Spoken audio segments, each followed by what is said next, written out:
বুধবার সাত সকালে হুড়মুড়িয়ে ভেঙে পড়ল কালভার্ট। মেম্বার প্রধান নতুন কালভার্টের টোপ দিয়ে ভোট নিয়ে যায়, কিন্তু জিতে নেওয়ার পর গলা ভরা দেওয়া প্রতিশ্রুতি ভুলে যায় বলে অভিযোগ স্থানীয়দের। দ্রুত কালভার্ট না করে দিলে পঞ্চায়েত ঘেরাওয়ের হুঁশিয়ারি স্থানীয়দের। কালভার্টে রাখা বুটবুটি ভ্যান নিচে পড়ে যায়, তবে হতাহতের কোনো খবর নেই। মালদার মানিকচক ব্লকের এনায়েতপুরের কলোনি এলাকায় দীর্ঘদিন ধরে কালভার্ট জরাজীর্ণ অবস্থায় রয়েছে। কালভার্ট ভেঙে পড়ায় কলোনি এলাকায় বসবাসকারী প্রায় 5 শতাধিক মানুষ এনায়েতপুর থেকে সংযোগ বিচ্ছিন্ন হয়ে পড়ল। কলোনি এলাকার বাসিন্দা রাশিদা বিবি বলেন, অনেক দিন থেকে এই কালভার্ট ভাঙাচোরা ছিল, নড়বড় করছিল। হঠাৎ আজ সকালে ভেঙে পড়ে। কালভার্টের উপরে রাখা একটি ভুটভুটি ভ্যান গর্তে পড়ে যায়। কালভার্ট করে দেব বলে মেম্বার প্রধানরা বারবার আশ্বাস দেয়, ভোট নিয়ে চলে যায়, কিন্তু কাজের কাজ কিছুই করে না। কলোনিতে আমরা শিশু বয়স্ক নিয়ে প্রায় 500 জন বসবাস করি। এখন ছেলেমেয়েরা স্কুল কি করে যাবে?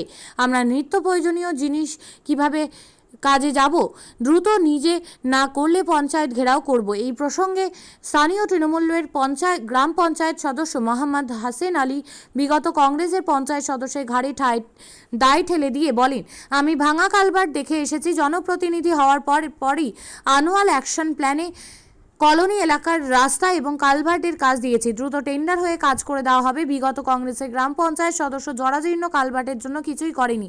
আমি বিষয়টা প্রধানকে জানিয়েছি। বর্তমানে যাতায়াতের জন্য 2-4 দিনের মধ্যেই বাসের সাঁকো তৈরি করে দেওয়া হবে।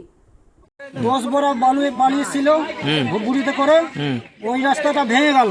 আচ্ছা, ব্রিজ ভেঙে গেল। হ্যাঁ, ভুটভুটিওয়ালার অসুবিধা হয়ে গেছে, খুব ঘাও হয়ে গেছে, চোট হয়ে লেগেছে। গেছে। আচ্ছা, এই রাস্তাটা প্রত্যেক 10 সাল থেকে বলছে মেম্বার মুখিয়াকে, কোনো দায়িত্ব নেই না। আজকে বলছে কি বানিয়ে দিব, কানেকশন হয়ে গেছে। কই কানেকশন হয়েছে? আমরা 1000 লোক কোথায় যাব এখান থেকে?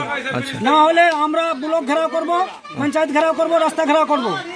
এই জিনিসটা দেখতে হবে। কি কি সমস্যা হলো? এই যে ভেঙে গেল, কি সমস্যা আমরা এখন যেতে পাবো না ওই পারে। আচ্ছা, ভোটের সময় আসছে, ওই বলছে কি আমার ভোট আছে, ওই বলছে কি আমার ভোট আছে। ও বলছে কি আমি নিজের জমি বিক্রি করে দিব, আমার বাপের জমি বিক্রি করে দিব। আমার করছে না এখানে। তো এখন বাচ্চারা স্কুল যেতে পারবে? আর বাচ্চারা এখন কেউ যেতে পারবে না, একটা সাইকেল যেতে পারবে না। আচ্ছা, তা আমরা দেখুন 10 সাল থেকে এখন ফেরাজে চলছে, বা গ্রামের কোনো নাই, নাম নাই। কিভাবে আমরা চলবো? আচ্ছা, আপনার নাম? আমার নামটা শেখ আকরামুল। আচ্ছা, স্থানীয় বাসিন্দা। হ্যাঁ, যে হঠাৎ করে ব্রিজটা পড়ে গেল, ওখানে একটা ভুটভুটি ছিল দাঁড়িয়ে, ওটাও পড়ে গিয়েছে, ভেঙাচুরা হয়ে গেছে।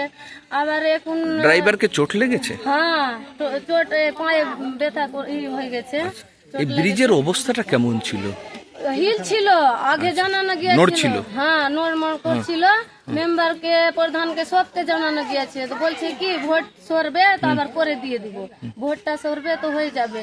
আবার এমনি করে বলছে আর করে দিচ্ছে না। এমনি খালি আশ্বাস দিচ্ছে, করে দিইনি না, কেউ বলছে, সবাই বলছে কি একটা রাস্তা করে দেন, বলছে কি না একটু পরে করব, একটু ভোট পরে করব।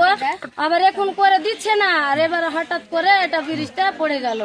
আবার এবার কি আপনারা কতজন বসবাস করেন এইদিকে? এখানে বাচ্চা কাচ্চা নিয়ে 500। এখন এই যে ব্রিজ ভেঙে গেল, কিভাবে ওইদিকে যাবেন? বাচ্চারা স্কুল কিভাবে যাবে? কোনো রাস্তা নাই তো। আর এমনি কোথায় থেকে যাবে? তো কোনো রাস্তা নাই। বাচ্চাগুলা স্কুল যাবে, কি জল আনতে যাবে, কিছু করতে, এখন রাস্তা নাই। এখন আমরা এখন সবাই মিলে যাব পঞ্চায়েত যে ঘেরাও করব, ওরাকে বিজ্ঞাপ করব, তারপরে আমাদেরকে রাস্তা করে দিবে। আপনার নাম? আমার নাম রাশিদা বিবি। হঠাৎ করে হুড়মুড়িয়ে ভেঙে পড়েছে, তাতে ভুটভুটি পড়ে গেছে, একজন আহত আছে, এমনটাই অভিযোগ। কি বলবেন? আমিও সকালের দিকে বাড়িতে আছি, তো আমার কাছে একটা ফোন আসে যে আপনার সংসদের কলোনির যেটা পুরাতন কালভার্ট ছিল, একটু অকেজো অবস্থায় ছিল কালভার্টটা, তো ভেঙে পড়ে গেছে। এবার শোনার পর আমি ওখানে গেলাম, গিয়ে দেখলাম যে কালভার্টের হাফ অংশটা পড়ে নিচে মাটিতে চলে গেছে, ভুটভুটিও তার সঙ্গে পড়েছিল, এবং মানুষ বিশেষ ক্ষতি হয়নি, মানুষকে ওখানকার লোকজন উদ্ধার করেছে।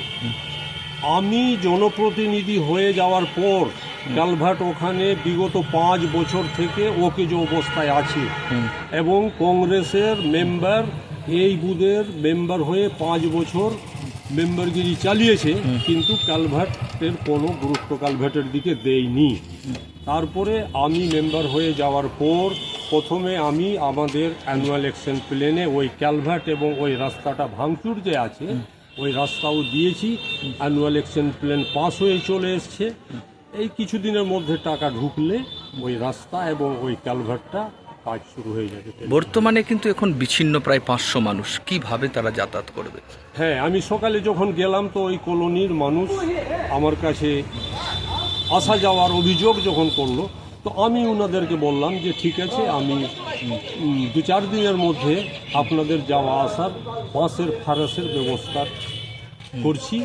পঞ্চায়েত অফিস গিয়ে প্রধানকে জানাচ্ছি এবং প্রধানকে নিয়ে এসে দেখাবো, দেখিয়ে যাতায়াতের যে কোনো একটা সুব্যবস্থা আমি 2-4 দিনে করে দেবো। আপনার নাম বলবেন? আমার নাম মোহাম্মদ হাসিন আলী। কি দায়িত্বে রয়েছেন? গ্রাম আমি পঞ্চায়েত সদস্য। ওই সংসদের গ্রাম পঞ্চায়েতের মেম্বারের হাজবেন্ড এবং সমাজসেবিকও আছে। আপনি কি জায়গা কিনতে চান? তাহলে আর চিন্তা নেই। 34 নম্বর জাতীয় সড়কের ধারে রায়গঞ্জের নট্টপাড়ায় ঠিক বিপরীতে নিউ উকিলপাড়ায় আজই সুলভ মূল্যে জায়গা কিনুন, গড়ে তুলুন নিজের স্বপ্নের ঘর। তাই আর অপেক্ষা না করে আজই চলে আসুন আমাদের এখানে, দেখে যান জায়গা। মন পছন্দের স্বপ্নের প্রাসাদ গড়ে তুলুন আপনার কেনা এই জায়গায়। তাই আজই যোগাযোগ করুন আমাদের সাথে। আমাদের ফোন নম্বর 8617827851, 6295828881, 8617033767। তাই আর দেরি নয়, আজই আসুন নিজের পছন্দের জায়গা কিনতে। বিয়ে হোক বা যে কোনো অনুষ্ঠান, ছেলেদের আধুনিক মানের পোশাকের বিপুল কালেকশন নিয়ে হাজির গোয়ালপুকুরের সরকার ড্রেসেস। ভালো ব্র্যান্ডের জামা কাপড় নিতে চান? তাহলে আর দেরি কিসের? এক্ষুনি চলে আসুন সরকার ড্রেসেসে। গোয়ালপুকুরের শাহাপুর বাজারে খুলে গেল সরকার ড্রেসেস। ব্র্যান্ডেড জিন্স প্যান্টে রয়েছে কালারের পুরো গ্যারান্টি। ব্র্যান্ডেড জিন্স প্যান্ট ছাড়াও রয়েছে shirt, T shirt, panjabi, cargo jeans, cotton pant, half pant সহ যাবতীয় পোশাক থাকছে এখানে। সকল প্রকার কেনাকাটায় থাকছে আকর্ষণীয় উপহার। তাই আজই আসুন আমাদের প্রতিষ্ঠানে। আমাদের ঠিকানা সরকার ড্রেসেস, শাহাপুর বাজার, গোয়ালপুকুর, উত্তর দিনাজপুর।